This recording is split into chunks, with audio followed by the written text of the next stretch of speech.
Hello students, हम अपने chapter में कंटिन्यू हैं. So our next theory is acceleration due to gravity below the surface of अर्थ.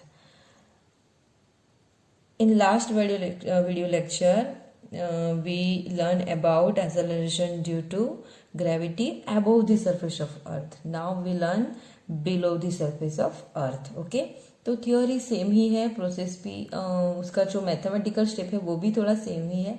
बस क्या चेंजेस है वही हम इसमें देखेंगे, बाकी का एकदम एज इट इज है. क्लियर? तो स्टेप भी वैसे ही हमें प्रूव करने हैं, लेकिन क्या इसमें थोड़ा डिफरेंस है वो हम यहाँ पे देखते हैं, क्योंकि ये बिलो दी सरफेस ऑफ अर्थ है. तो पहले हम इसकी फिगर बना लेते हैं. क्लियर? चलो, तो यहाँ पे है हमारी अर्थ. चलो, this is the surface of earth. Clear? Surface of earth. Clear? Now here is the centre of earth. Here is the center of earth. So the distance between the surface of earth to the center of earth, which is RE, radius of earth, which is RE. Clear? एकदम easy है. जो मैं बोल रही हूँ और figure draw कर रही हूँ उसी के हिसाब से हमें लिखना है वर्ड्स में. क्लियर? तो अच्छे से ध्यान देना. Now see the our title, acceleration due to gravity below the surface of earth. In above the surface of earth, that in that theory what happened, the point mass will be take on the height at h height, right? But in this theory we take the point mass in the below the surface of earth. Below यानी earth surface से नीचे कितनी depth के हिसाब से वो हम लेंगे. ठीक है? So suppose here is the point mass. Here is the point mass m. तो हम यहाँ पे लिखेंगे कैसे? Right? So consider a point mass m at a depth d below the surface of earth. Consider the point mass m at a depth d. Here is the depth d from the surface of earth.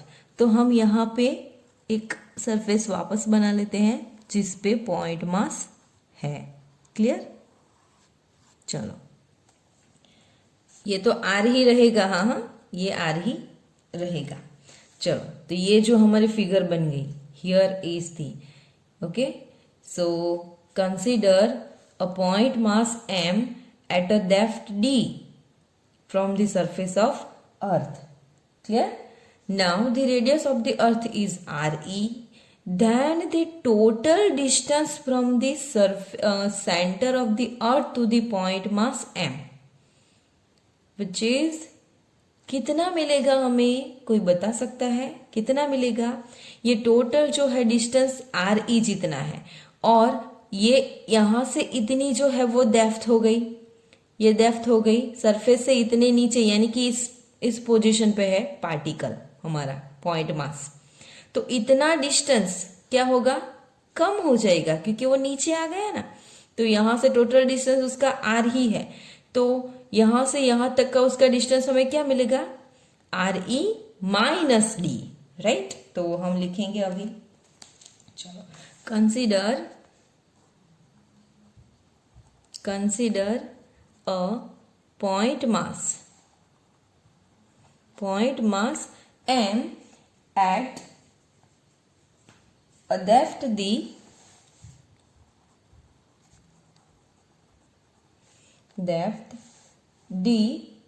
below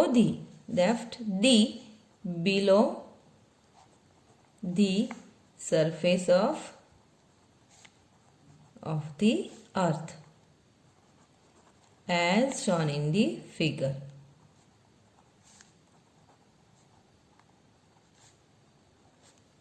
clear? यहाँ पे जो हमने figure बनाई उसी के हिसाब से लिखना है. Now the radius, same step है, radius of the earth is RE.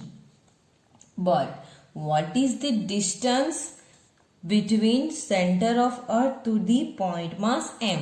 So the distance between center of earth to the point mass m is how much? कितना मिलेगा हमें? वैसे समझ में आया ये कैसे मिला है?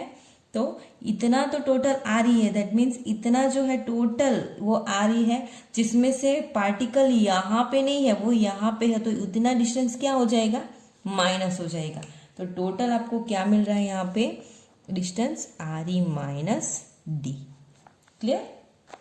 चलो, सेम एज हो गया अबव और बिलो में, इतना तो हम कॉमन लिख सकते हैं फिगर पे से, राइट। नाउ जो एक्स्ट्रा स्टेप है वो अब हम ये देखते हैं। क्लियर? उससे पहले suppose this is the big sphere and this is the small sphere. Clear? Just take only for remember, this is the big sphere and this is the small sphere. Okay, just remember the mass of small sphere is ms and the mass of big sphere which is me, because big sphere is the surface of earth. Clear? is the surface of earth. इसको हम surface of earth नहीं बोल सकते क्योंकि वो surface के अंदर है। क्लियर? सो इसको हम स्मॉल स्फीयर ही बोलेंगे and this mass of small sphere is M S, mass of surface of earth is M E, और बिग स्फीयर का मास वो भी एम ई रहेगा। क्लियर? तो क्लियर हो गया होगा आई थिंक। तो हम आगे बढ़ते हैं इसमें। Now suppose the density of, ये एक्स्ट्रा स्टेप है इस थियरी में। Okay, the density of the earth is rho. Then what is the equation of density? तो density is equal mass divided by volume. Okay, so mass divided by what is the volume of of in the equation from the figure? तो यहाँ पे जो है circle sphere के हिसाब से मिल रहा है हमें, स्फीयर है और सर्कल शेप में है, तो उसका वॉल्यूम हमें क्या मिलेगा? 4/3 पाई आर क्यूब। अब ये डिस्टेंस जो है वो रेडियस हमने डिसाइड नहीं की है अभी तक, ठीक है। इसमें तो हमने लिख ली है, लेकिन प्रॉपर ये सिर्फ पूरे अर्थ का निकाल रहे हैं। अब इसके बाद हम स्फीयर का निकालेंगे, उसके हिसाब से हम लिखेंगे यहाँ पे। ओके, टेक इक्वेशन 1 ना। Suppose the density of the earth is rho, then rho is equal mass divide by volume हो गया। सो फर्स्ट हम डेंसिटी फाइंड करेंगे स्मॉल स्फीयर पर का, because the point mass is place at on the small sphere. Clear? So now take so the density of the small sphere मैं short में ही लिख रही हूँ यहाँ पे, मेरे पास यहाँ पे स्पेस कम है इसलिए स्मॉल स्फीयर इज इक्वल, तो रो इज इक्वल क्या मिलेगा? The density of the small sphere rho is equal क्या मिलेगा? तो मास उसका क्या है? M S. स्मॉल स्फीयर का मास क्या है? M S divide by volume, तो 4/3 पाई। चलो उसका जो रेडियस है वो क्या मिलेगा? स्मॉल स्फीयर का रेडियस क्या मिला आपको? Here is the distance between centre of earth to the point mass M, तो वो उसका रेडियस हो गया which is R E minus D. तो आर ई माइनस डी का क्यूब। क्लियर? चलो, तो इक्वेशन ये हो गया। Now make subject M S, क्योंकि मास हमें चाहिए, so the M S is equal क्या मिलेगा आपको इक्वेशन? बाय 3 यहाँ पे हम लिख लेते हैं the mass of small sphere, short में लिखा है, ठीक है। The mass of small sphere is ms is equal 4/3 pi re minus d cube into rho. Take equation number 2। Clear? Okay, now if we have the mass of small sphere which is ms is equal 4/3 pi re minus d whole cube into rho, then what is the mass of big sphere? Means what is the mass of surface of earth? तो same हम ले सकते हैं, इसका हमें मिला 4/3 pi re minus D whole cube into rho, तो हम इसका भी निकाल सकते हैं, राइट। तो इसके लिए हम डायरेक्टली लिख लेंगे, वापस उसके लिए डेंसिटी या फिर ये इक्वेशन लिखने की जरूरत नहीं है, हम डायरेक्टली लिख लेंगे यहाँ पे। So the same as the mass of the big sphere और surface of the earth which is, क्या मिलेगा हमें, तो इक्वेशन के हिसाब से हम लिखते हैं तो me, क्योंकि सरफेस ऑफ अर्थ या और बिग स्फीयर हमने एक ही मास लिया है me, इज इक्वल क्या मिलेगा, तो 4/3 पाई। चलो, what is the radius of surface of अर्थ, तो फिगर में देखो क्या है, टोटल re, तो right here re cube into row. Clear? Equation number 3। चलो, इक्वेशन नंबर 3 मिल गया। अब हम यहाँ पे स्टार्ट करते हैं वापस। तो इक्वेशन नंबर 3, 2 और 3 दोनों का हम रेशियो ले लेते हैं, कंपेयर कर लेते हैं यहाँ पे। ओके, तो equation number, take ratio, now take ratio of equation number 2 and 3। Take ratio of equation number 2 and 3। तो 2 कौन सा है, ms divide by me। ms की वैल्यू है हमारे पास 4/3 pi re minus D whole cube into rho divide by, आप multiply करके भी लिख सकते हो, हम ये इसके हिसाब से लिख रहे हैं 4/3 पाई। चलो, me की जो वैल्यू है वो हम लिख रहे हैं यहाँ पे, तो re क्यूब इंटू रो। अब जो सेम टर्म है वो कैंसिल हो जाएगी यहाँ पे, ये और ये, तो ms by me is equal क्या मिलेगा आपको, re minus D whole cube divide by re cube. Give the equation number 4। Clear? Now take,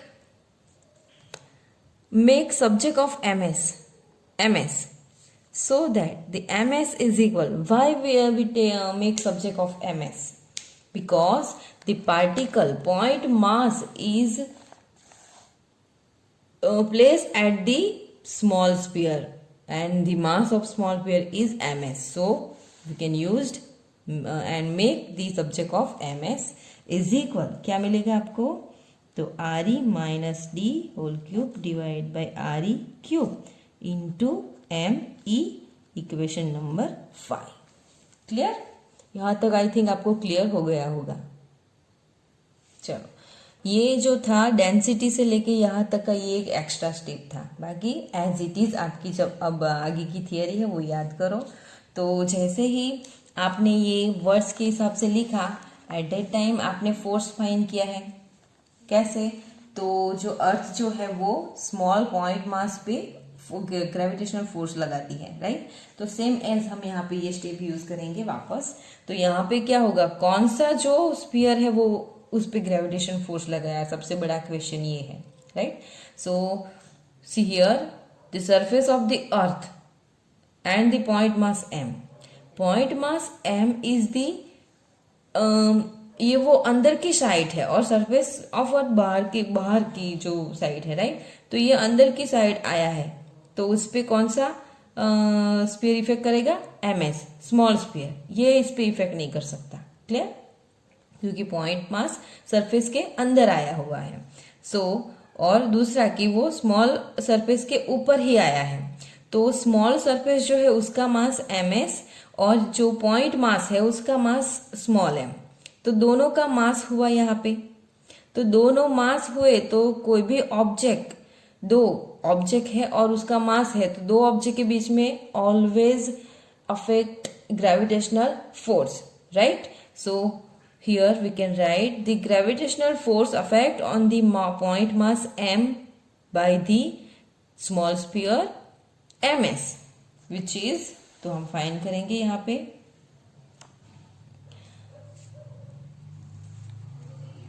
now the gravitational force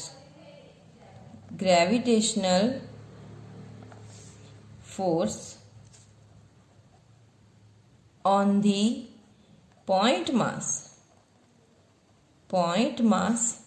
m by the big sphere, मिलेगा, हाँ, बिग स्पीयर। ओके, तो equation क्या मिलेगा आपको उसका, ग्रेविटेशनल फोर्स का equation क्या मिलेगा, समझ में आ रहा है? ये जो है पॉइंट मास m वो किस पे प्लेस हुआ है, तो स्मॉल स्फीयर पे। तो स्मॉल स्फीयर का जो मास है वो पॉइंट मास जो है उस पे ग्रेविटेशनल फोर्स लगा है, तो वो फोर्स कितना मिलेगा आपको, तो वो हम यहाँ पे लिखते हैं। तो gravitational force on the point mass m due to the small sphere by the small sphere which is f, और कितनी डेप्थ पे, d जितनी डेप्थ पे, इज इक्वल, वहां पे हमने हाइट के हिसाब से लिखा है, अब हम डेप्थ के हिसाब से लिखेंगे। तो F D is equal g ms के द्वारा लग रहा है और पॉइंट मास पे लग रहा है, divide by the total distance is re minus D, is re minus D whole square, मतलब g m1 into m2 by re square और डिस्टेंस स्क्वायर। ये इक्वेशन आपको मिल गया। Clear?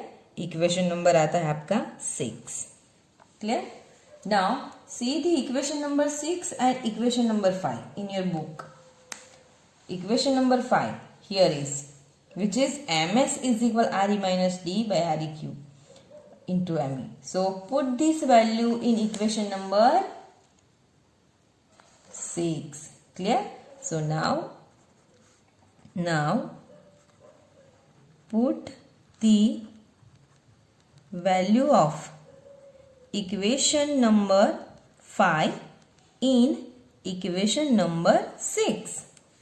Then fd is equal, तो एम एस की value यहाँ पे आएगी, तो उससे पहले ये जो टर्म है वो साइड पे ले लेते हैं। तो G into M divide by R E minus D square into, अब एम एस की हमें क्या वैल्यू मिली है, तो देखो एम एस इज इक्वल क्या मिली है, R E minus D whole cube divide by R E cube into M E. तो हम यहाँ पे लिखते हैं ये वैल्यू, वहां पे ऐड करते हैं इक्वेशन में, राइट? तो into R E minus D cube divide by R E cube into M E. Clear? तो अब यहाँ पे देखो कौन सी टर्म सेम है, तो उसको हम उड़ा देंगे यहाँ से। तो ये स्क्वायर है और ये क्यूब में है, तो यहाँ पे एक आर ई माइनस डी बचेगा, तो वो अब यहाँ पे लिख लेते हैं। एफ डी इज इक्वल क्या मिलेगा, जी। अब एम ई जो है हम आगे ले लेते हैं, M E into M divide by ये आर ई क्यूब और ऊपर क्या बचा, आर ई माइनस डी। तो ये आपको एक इक्वेशन मिला। इक्वेशन नंबर दे दो इसको 7। क्लियर? चलो, ये आपको ग्रेविटेशनल फोर्स मिल गया at the depth D. Clear? अब सोचो किसी भी ऑब्जेक्ट को अगर फोर्स लगता है तो वो मोशन में आ जाता है, मतलब स्टेडी में से मोशन में आया, that means change in velocity, and change in velocity it gives acceleration, but here is the force is gravitational force, so the acceleration is also gravitational acceleration. So the we can write here the gravitational acceleration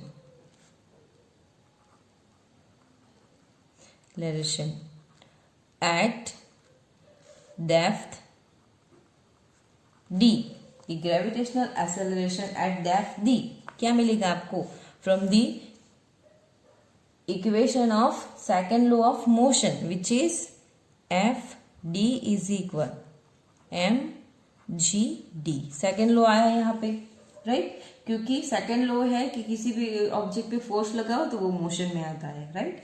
so take subject make subject G D is equal F D divide by M. Now अब आपको पता चल जाना चाहिए क्या करेंगे हम, तो ये जो एफ डी की वैल्यू है वो हम इस एफ डी में रखेंगे। इक्वेशन नंबर दे दो 8। क्लियर? स्टेप बाय स्टेप ही हमें जाना है, एकदम क्लियर है। सिर्फ एक ही पॉइंट है जो हमें इसमें याद रखना है, वो है डेंसिटी वाला। बाकी एज इट इज थियरी है अबव और बिलो के हिसाब से। क्लियर? तो अब हम यहाँ पे लिखेंगे put equation 7 in 8, equation number 8, right? So we can get f gd is equal, fd की वैल्यू क्या है, तो g m into m re minus d divide by re cube. Clear? Into ये डिवाइड में क्या है, स्मॉल m, तो small m यहाँ पे कैंसल हो जाएगा। तो आपके पास क्या बचा, G D is equal G M E R E minus D divide by R E cube. Clear? तो ये इक्वेशन आपके पास बचा, इक्वेशन नंबर 9। चलो, आई थिंक आपको समझ में आ रहा होगा क्योंकि स्टेप बाय स्टेप ही है ये, राइट। चलो अभी क्या है, तो ये डेप्थ के हिसाब से आपको ग्रेविटेशन का इक्वेशन मिला है, but G M E by R E cube depth के हिसाब से मिला है यहाँ पे, ठीक है। अभी क्या करेंगे हम, नेक्स्ट स्टेप किसी को याद है अगली थियरी के हिसाब से, तो the gravitation compare this equation with acceleration due to gravity on the surface of earth. Okay, now acceleration on the surface of earth, on the surface of earth, तो वो इक्वेशन क्या है, on the surface of earth which is G R E is equal G M E by R E square. ये आपका equation है, already theory हमने ये derive कर ली है आगे। Clear? Okay, equation number 10। Now acceleration due to gravity on the surface of earth which is G R E is equal G M E by R E square. Now again take ratio of this equation number 2, 9 and 10। तो हम क्या मिलेगा यहाँ पे देखते हैं, ठीक है। चलो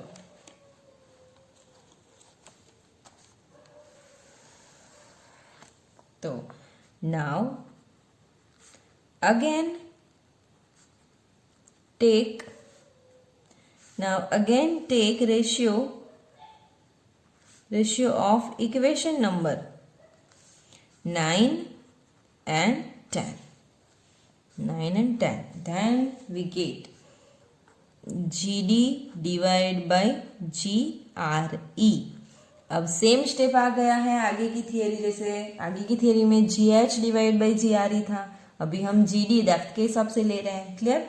तो GD का जो इक्वेशन है आपके पास वो है ये रहा, GME RE minus D divide by RE Q, and GRE का है GME by RE Q square. Okay, तो वो हम इक्वेशन का रेशियो ले लेंगे अभी।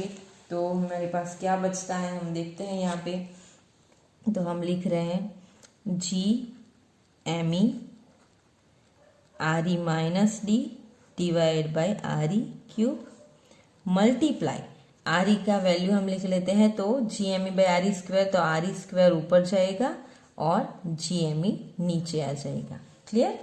चलो, तो अब हम क्या कर सकते हैं यहाँ पे, तो जी एम ई कैंसिल हो जाएगा, आर ई क्यूब और आर ई स्क्वायर कैंसिल हो जाएगा, लेकिन यहाँ पे एक आर ई बचेगा। ठीक है, तो हम यहाँ पे लिखते हैं G D divide by G R E is equal R E minus D divide by R E. Equation number आया हमारा 11। क्लियर। चलो अब क्या करेंगे, take G R E is equal G and make subject G D is equal, तो R E minus D divide by R E into G. Equation number 12। Clear. चलो अभी हम क्या करेंगे, तो वापस हमने अगली थियोरी में जो हाइट थी उसको आर ई के साथ मल्टीप्लाई और डिवाइड किया था, सेम एज हम यहाँ पे करेंगे। जो डी है डेप्थ को हम आर ई के साथ मल्टीप्लाई और डिवाइड करेंगे यहाँ पे। तो now divide and multiply with RE by RE with D, तो क्या मिलेगा हमें, जी डी इज इक्वल, ये आर ई तो रहेगा minus D into R E divide by R ई, और ये डी के हिसाब से यहाँ पे आर ई। क्लियर। तो ये आपको इक्वेशन मिल गया, यहाँ पे मल्टीप्लाई हो गया। अब हमें कैंसिल नहीं करना है, कैंसिल करेंगे तो फिर लिया है क्यों हमने, राइट। तो हम कैंसिल नहीं करेंगे, लेकिन क्या करेंगे, ये जो है डी को यहाँ पे हमने डिवाइड किया है, ये भी डिवाइड में टर्म है, राइट। तो ये आ रही और ये आ रही, यहाँ पे कॉमन निकल आएगा, साथ में डिवाइड में से भी एक आ रही कॉमन निकाल लेंगे हम यहाँ पे। तो जी डी इज इक्वल, ये आ रही और हाँ ये मल्टीप्लाई जी तो रह गया यहाँ पे, तो जी लिख लो। आर ई ये दोनों कॉमन निकल आया यहाँ पे, और डिवाइड बाई यहाँ से एक आर ई हम निकाल लेंगे। तो बचा क्या, यहाँ पे ब्लैंक रहा, तो 1 माइनस ये डी, और उसको हमने एक आर ई के साथ डिवाइड किया, वो डी है, आर ई है, बराबर, इंटू जी। तो ये हमारा आर ई कैंसिल हो गया, तो हमें यहाँ पे मिलता है इक्वेशन क्या, तो जी डी इज इक्वल, ये तो हो गया, जी को हम आगे ले लेते हैं 1 minus D divide by R E. This is the final equation of acceleration due to gravity below the surface of earth. Clear. तो ये 3 मार्क्स में थियरी आईएमपी है, और ये जो इक्वेशन है लास्ट 13, इक्वेशन नंबर 13, ये एग्जाम में शॉर्ट क्वेश्चन में भी आता है। तो अच्छे से प्रिपरेशन करो, पहले थियरी लिखो, समझो, प्रैक्टिस करो। क्लियर। Thank you.